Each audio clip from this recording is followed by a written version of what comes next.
So now it's my pleasure as head of school to represent everyone to welcome the International Chamber Orchestra of Puerto Rico. We're going to have 5 artists. You can see 5 chairs, 1 piano and 4 chairs perform for us this morning. We chose you all because we know that you're studying music, that you are thinking about being creative in all sorts of different musical ways. And so we wanted this opportunity to share people who have trained for a very long time and perform for people all over the world, and particularly here in Puerto Rico. So without further ado, please give them a great Baldwin welcome.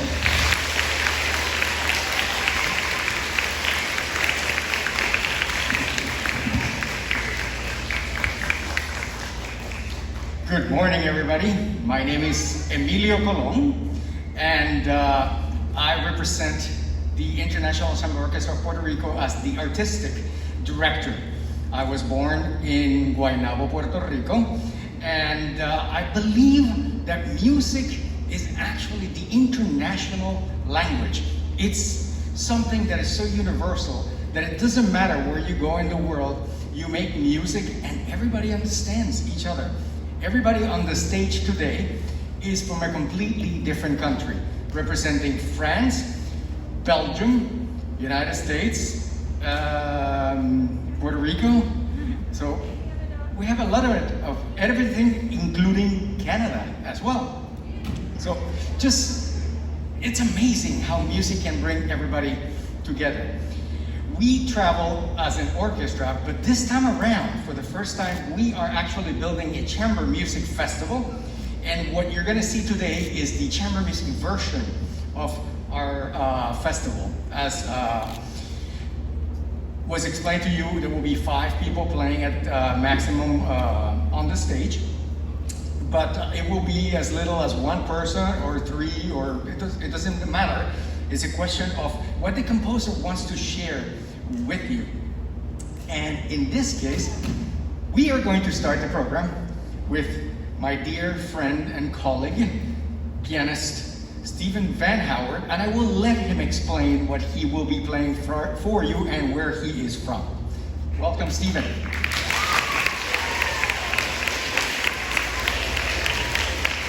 Good morning, Baldwin School.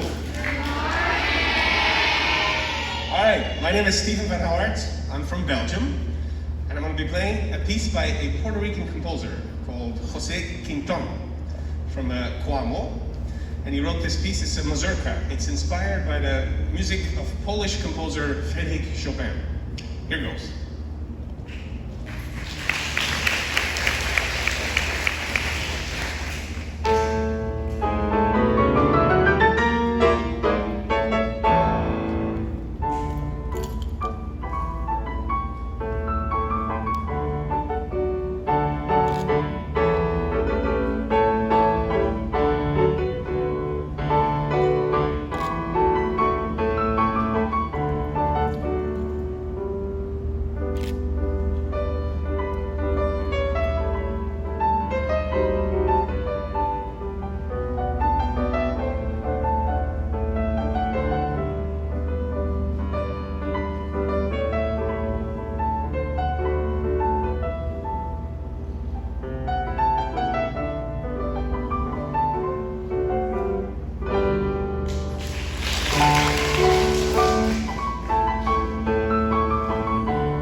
you enjoyed it. And imagine this was written in Coamo, Puerto Rico, at the turn of the 1900s. Quinton was an amazing composer that you may be most familiar with, El Coqui, but he just wrote so many beautiful pieces of music. The next work will be written by a composer who lived a few years before Quinton, specifically Wolfgang Amadeus Mozart. And for this work, I want to bring in Kara, Ambros, and Stephen, and Corey to perform for it.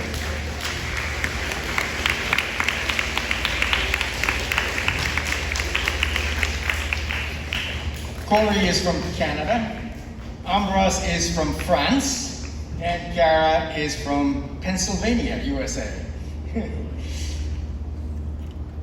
As you can see, they have different string instruments, starting from the smallest, which is the violin, followed by the viola, which is just slightly larger, and then the cello, the king.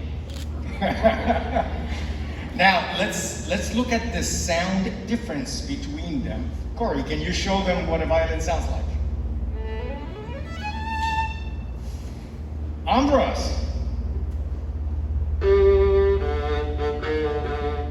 Kara.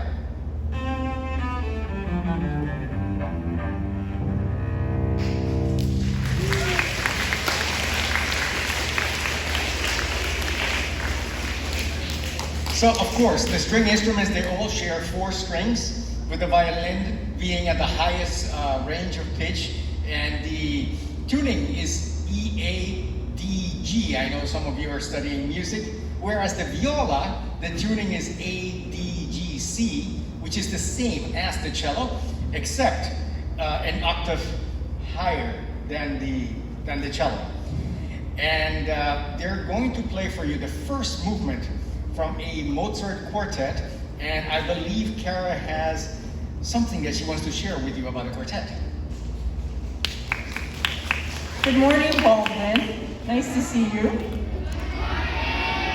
Good, great. So the first theme that you're going to hear in this Mozart piano quartet is a little bit of an earworm. Have you guys heard that expression before, an earworm? It's when a melody gets stuck in your head, sort of like Despacito, perhaps. So I'm going to have my colleagues play for you this first earworm from the Mozart piano quartet.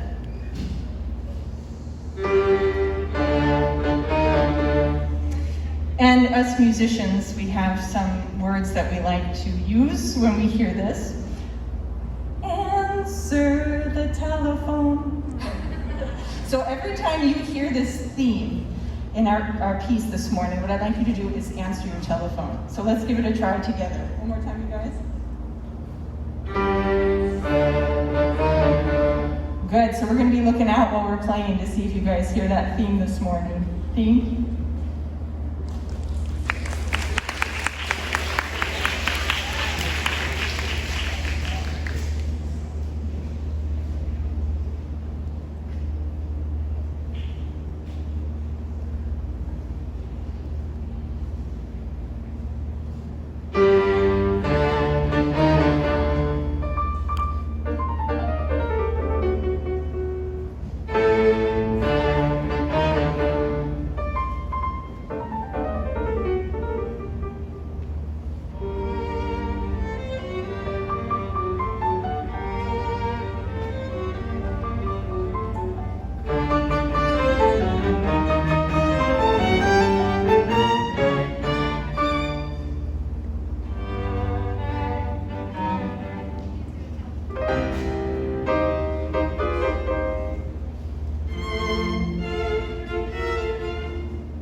Thank you very much. I saw you guys answering your telephones out there. Good job. Perhaps for our next activity, we could raise the lights on the house a little bit. I'd like to see you guys. It's kind of hard to see from up here. I have a question for you. What's the difference between chamber music and an orchestra? There's one big difference.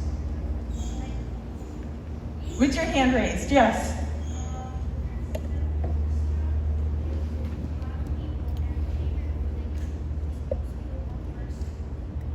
So if I heard you correctly, orchestra has more players and chamber music has less players. Yes, very good. And there's another big difference between the two. What does an orchestra have that chamber music does not? As loud as you can. I'm sorry to hear you.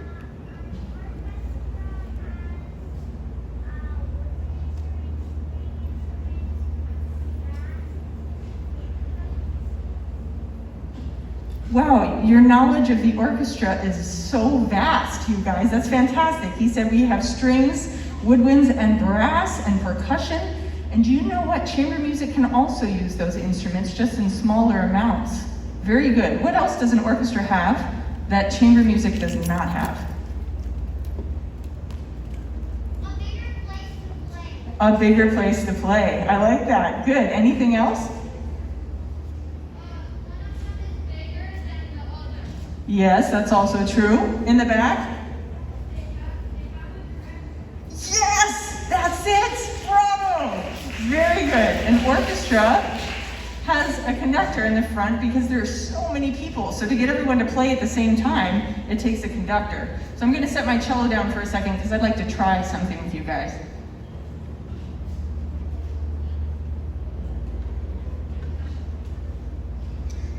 Okay, back row. Everybody in the back row. I'm going to clap my hands. You guys too. You guys like to clap. I heard you. You love to clap. I love it. So I'd like you to clap with me, and we're all going to be together. Are you ready? Oh! It sounded like popcorn. So we're going to try and all be together. There's something in chamber music that we have to do that we don't do in orchestra. We don't have a conductor to lead us. So there's an unspoken way of being together. And to do that, right now I didn't give it to you. We're going to try it again. We breathe together. Even though some of us may not be playing a woodwind instrument, we have to breathe before we start. So we're going to look at each other, and we're going to breathe, and then clap our hands. Are you ready? Good. That was much more together this time. Very good. Let's try just the back row. Good. Ready? Just the back row. Ready? Good. One more time. Ready? Yes. Good. Now everybody together. Are you ready?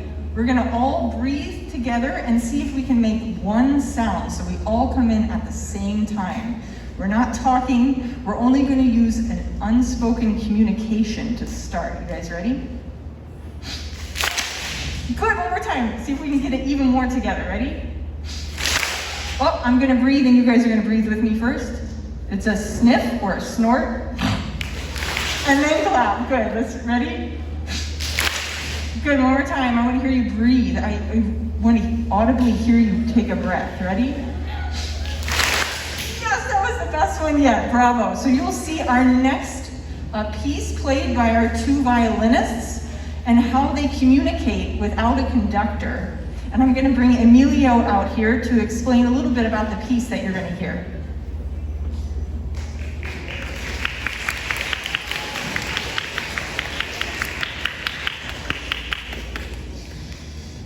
So you heard 3 strings and 1 piano in a classical period work. Now, we're going to take you to a completely different time period in Spain. Basically, this will be the ultra-romantic period where there was a composer by the name of Pablo de Sarasate, whose family was gypsy.